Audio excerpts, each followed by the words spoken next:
Seorang yang sudah sampai usia 40 tahun, maka Allah mengingatkan dia untuk menyiapkan 5 bekal utama sebelum dia kembali pada Allah Subhanahu wa ta'ala. Hati-hati yang sudah sampai 40 tahun, jika anda belum memiliki satu di antara 5 ini, anda mesti khawatir.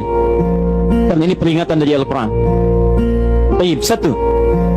Qala Rabbi awzi'ni an ashkura ni'mataka allati an'amta alayya wa ala walidayya. Amanat pertama, kata Allah, dia mesti memperbanyak doa kepada Allah Subhanahu wa ta'ala agar dibimbing. Banyak doa agar dibimbing mensyukuri nikmat hidup,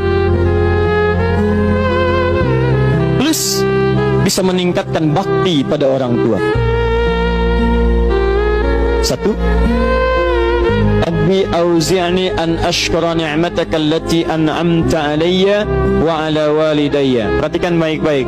Ya Allah, mohon bimbing saya untuk selalu bisa mensyukuri segala nikmat yang telah Engkau berikan pada saya sekarang, 1, dan pada kedua orang tua saya.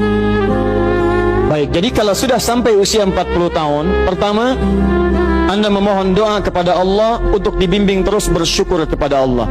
Ini yang mau saya tegaskan. Lihat baik-baik. Apa itu syukur? Tidak ada makna lain dari syukur yang tertuang dalam Al-Quran dan hadis kecuali ungkapan kebahagiaan atas nikmat yang Allah berikan kepada kita dengan cara menggunakan nikmat itu sesuai dengan fungsi yang telah Allah tetapkan. Misal, kita akan bersyukur dengan nikmat penglihatan mata. Anda diberikan 40 tahun dalam hidup, mata masih bisa melihat. Bagaimana mensyukuri nikmat mata? Kalau Anda ingin syukuri nikmat mata, maka yang paling singkat, gunakan nikmat mata ini sesuai dengan peruntukan yang telah Allah tetapkan. Fungsi yang telah Allah tetapkan. Apa fungsi mata? Masih ingat? Melihat yang baik-baik. Quran surah ke-24 ayat 30 untuk laki-laki, ayat 31 untuk perempuan. Qul lil mu'minina yaghuddu min absarihim. Katakan pada pria-pria yang merasa punya iman. Dengan iman itu dia yakin dengan akhirat. Wabil akhirati hum yuqinun. Karena yakin dengan akhirat dia sadar akan pulang dan dia tahu nikmat matanya akan ditanya oleh Allah Subhanahu wa taala. Katakan pada pria-pria yang yakin bahwa matanya akan ditanya oleh Allah. Quran surah ke-17 ayat 36. Inna sam'a wal basara wal fuada kullu ulaika kana anhu mas'ula. Setiap pendengaran Anda, penglihatan Anda, plus apa yang Anda pikirkan, satu saat akan ditanya, dipertanggungjawabkan di hadapan Allah Subhanahu wa taala. Karena itu kata Allah, katakan pada orang-orang yang yakin dengan itu semua, ghuddu min absarihim, matanya hanya boleh melihat yang baik-baik saja. Yang tidak baik, palingkan. Ibu juga sama, ayat 31-nya. Wa kullil mu'minati yaghdudna min absarihinna. Katakan pada perempuan yang merasa yakin dengan Allah, yakin akan pulang, yakin akan ditanya, matanya hanya boleh melihat yang baik-baik saja menurut Allah. Yang tidak baik, palingkan. Di ghaddul basar itu bukan nggak boleh lihat, Pak. Ghaddul basar itu silahkan lihat, tapi ketika yang dilihat tidak baik menurut Allah, maka palingkan dari itu semua. Ini tidak tepat, teman-teman sekalian. Anda hanya mengucapkan alhamdulillah ya, sampai sekarang penglihatan masih baik. Belum cukup. Baik itu dipakai lihat apa? Penglihatannya baik, tapi masalahnya yang dilihat baik tidak. Itu poinnya. Maaf, ada anak usia 4 tahun, Bu, Pak, tidak bisa melihat. Dalam tidak bisa melihatnya, dia masih mau menghafal Al-Quran. Namanya Mu'af. Tinggalnya di Asyut, adanya di Kaira, negaranya Mesir. Matanya nggak bisa lihat, tapi dia sampaikan pada bapaknya, Pak, saya ingin menghafal Quran. Saya ingin menghafal Quran. Kata bapaknya, kamu yakin? Saya yakin. Baik, keluarga sederhana, punya cuman motor yang sangat luar biasa tidak bagusnya.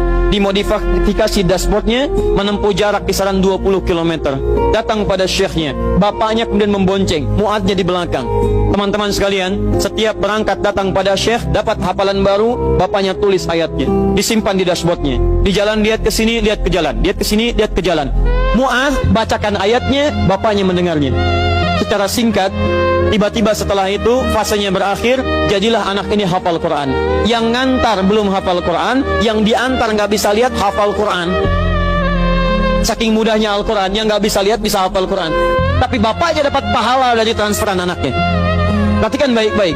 Begitu dibacakan Qurannya, bagus makhrajnya, viral kisahnya. Begitu viral di Timur Tengah, datang reporter mau wawancara. Pertanyaan pertama, kalau Adinda diperkenankan oleh Allah untuk bermohon saat ini, apa yang mau dimohonkan kepada Allah? Reporter ini mengira dia akan meminta doa seperti ibunda Imam Al-Bukhari bermohon kepada Allah supaya Al-Bukhari disembuhkan dari butanya. Bu, Pak, Imam Al-Bukhari itu dulu buta. Butanya permanen. Dilahir 2 tahun ayahnya meninggal, 4 tahun buta permanen. Nanti ada satu kejadian di situ yang dengan kejadian itu ibunya berdoa kepada Allah, anaknya menghafal Quran sampai di surat Qaf ya, ayat ke-22. Anaknya murajaah ayat, ibunya memohon kepada Allah sambil menangis sambil tertidur sampai tertidur. Disitulah kemudian terjadi sesuatu yang luar biasa. Seketika Allah sembuhkan Al-Bukhari kecil, matanya bisa melihat kembali. Karena kajian kita bukan di sini, lain waktu nanti saya terangkan. Anda yang punya kitab Fathul Bari, Syarah Sahih Al-Bukhari, beli jilid pertama, kitab Muqaddimah, halaman 634, paling kiri, paragraf yang ketiga, baris 1 sampai dengan 9. Anda temukan kisahnya. Nah, reporter ini mengira ini Mu'adz akan minta kepada Allah seperti Al-Bukhari kecil memohon kepada Allah, matanya bisa melihat lagi. Ternyata lihat baik-baik. Kalau saya diperkenankan bermohon kepada Allah dan permohonan saya dikabulkan, maka pertama saya akan mohon kepada Allah untuk tetap membutakan mata saya sampai dengan kiamat.